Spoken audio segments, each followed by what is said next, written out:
Morning, welcome to Ainsley News, everyone. Thursday, the 23rd of September. The Fed is announcing the taper. So, what's next? Last night saw the latest US Fed meeting and finally confirmation of what they have been jawboning for a while, and that is the tapering of QE, likely to start next month. Wow. Maybe because of all the lead up references, the market did not, at this point, chuck a so called taper tantrum, as has occurred on previous attempts. The announcement saw shares rally 1%, a sharp tightening of the yield curve in US Treasuries and gold only slightly down.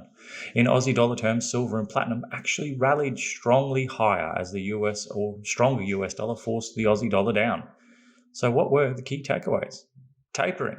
While not committing, Powell firmly hinted that they will announce tapering in November and commence in December and finish mid-2022. The caveat was on unexpected employment data or other data shocks. Whilst unsaid, it may depend on also how the share market reacts after properly digesting the news.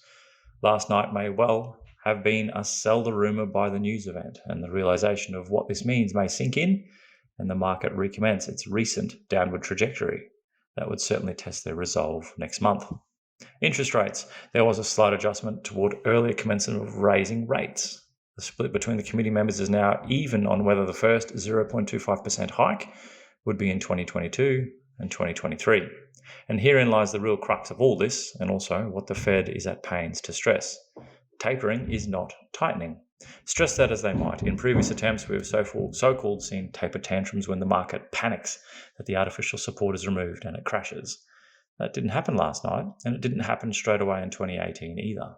What is clear is what they are expressly saying is, ex-Powell, the timing and pace of the coming reduction in asset purchases will not be intended to carry a direct signal regarding the timing of interest rate liftoff. So in other words, don't panic, as we aren't rising rates until, at worst, late 2022, and even then, only 0.25% at a time. For the first time too, we saw their projections into 2024. And it is worth noting, the median projection amongst the committee for the end of 2024 was just 1.8%. The median for 2023 rose to 1% from 0.6%.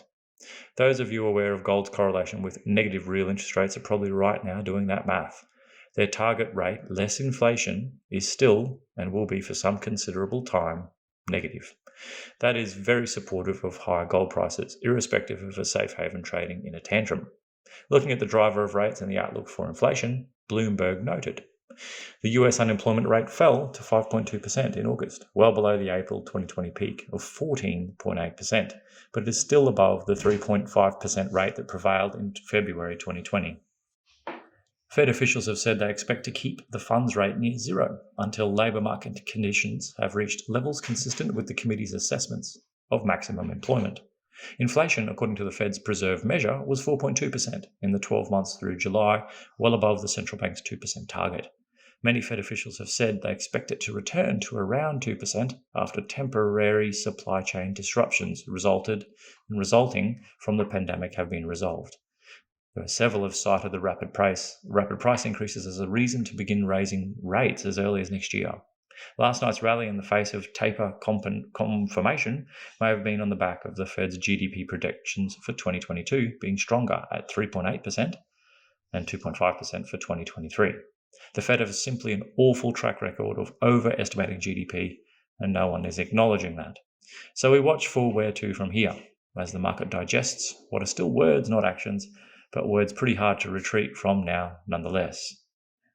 He all but said it will be November.